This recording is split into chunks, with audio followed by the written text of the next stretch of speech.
The Soldier of God, Yoel Romero, is one of the biggest mysteries and what-if stories in combat sports history. This Cuban machine was able to use his wrestling talents to escape Cuba, searching for a new life and bigger opportunities, landing himself in the sport of mixed martial arts. But with such a late start, many out there believe that we only got to witness just the tip of the iceberg when it came to Yoel Romero's potential, skipping over many prime years Romero could have had in his MMA career, leading people to believe that what he was able to accomplish at his age, should he have started younger, he may very well be one of the greatest fighters we have ever seen. In this video, we are going to be taking a deep dive into Yoel Romero and his combat sports career to see if this anomaly could have truly been one of the all-time greats.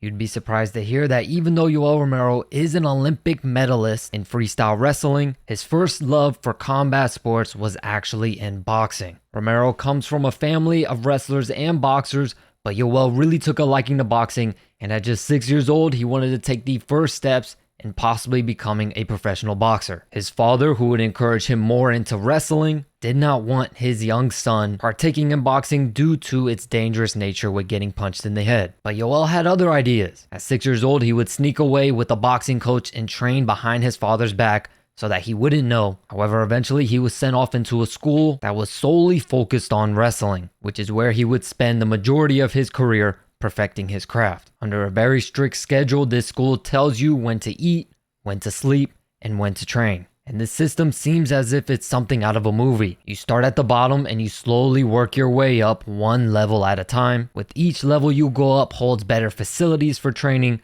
better food to eat, better places to sleep, and nonetheless a better life to live. And because of this, it incentivizes these kids to improve to their best abilities and fight tooth and nail to be atop all their competitors. As Yoel Romero describes it, you could be number 3 in Cuba, you do not eat what the number 1 guy eats. So you could imagine the huge target that could be on your back. But also this target is on your back 24/7, as these very same people that you are going to be competing against and fighting for that number 1 spot against, these are the same people you will have to live with, who watch you eat, sleep, and watch you train day in and day out. They know your weaknesses, they know when you're sick, they know when you're injured, so when it comes time to compete, they know exactly where to exploit you. Knowing all this, it makes you really understand why it could drive someone to turn into an absolute machine, to which Yoel Romero exactly was. They brought him to the doctor, so he gets examined, and then the doctor calls the UFC, goes, "Where did you get this guy? I've been a doctor for 50 years.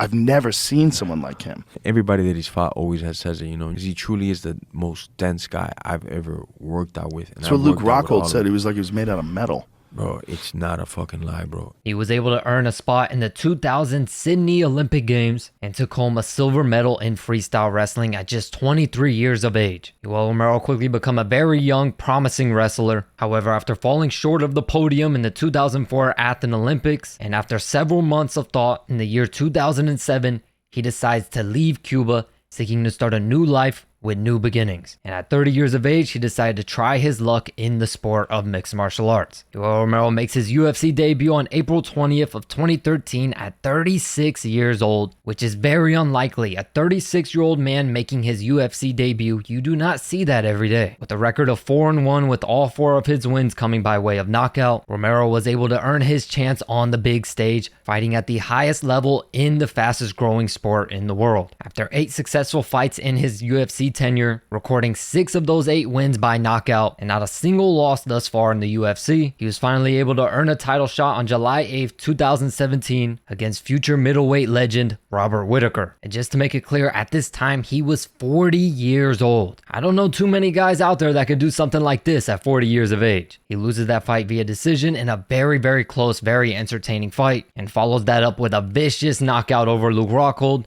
and the rest is history. But with the amount of success Yoel Romero was able to have in the UFC, at an age where most people are on their downslope in their career, was Yoel Romero robbed of some prime years that he could have spent on top of the world? While the middleweight division was being terrorized by one of the greatest strikers we have ever seen, Anderson Silva, many people believe that should Yoel Romero have gotten into mixed martial arts sooner, he did have the style that could very well dethrone the middleweight GOAT, especially after watching Chael Sonnen completely dominate Silva on the mat for every second of their first fight up until the miraculous triangle choke. But with Yoel's background in wrestling, his athleticism, his unorthodox style? Could he have been able to do what very many couldn't at the time? And would that have been the Yoel Romero era? In the year 2000, after winning the Olympic silver medalist, what if the 23-year-old Yoel Romero decided to get into MMA training back then? What would a prime 28-year-old Yoel Romero look like in the UFC? There's so many questions pertaining to this guy that can never be answered, and it just leaves us all wondering, could Yoel Romero have possibly been one of the greatest fighters of all time had he not started his career so late? Of course, feel free to let me know your thoughts in the comments down below. As always, I thank you all so much for your support, and I'll catch you in the next video.